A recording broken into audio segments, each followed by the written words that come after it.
இன்று செப்டம்பர் 5 ஆசிரியர் தினம்.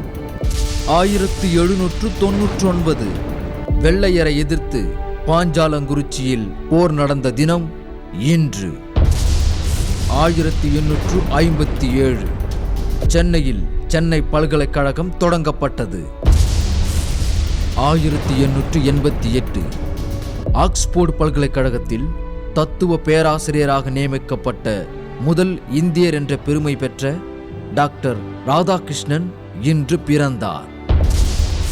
2002 100 டெஸ்ட் போட்டிகளை விளையாடிய உலகின் வயது குறைந்த விளையாட்டு வீரர் என்ற பெருமையை இன்றைய தினம் பெற்றார் சச்சின் டெண்டுல்கர்.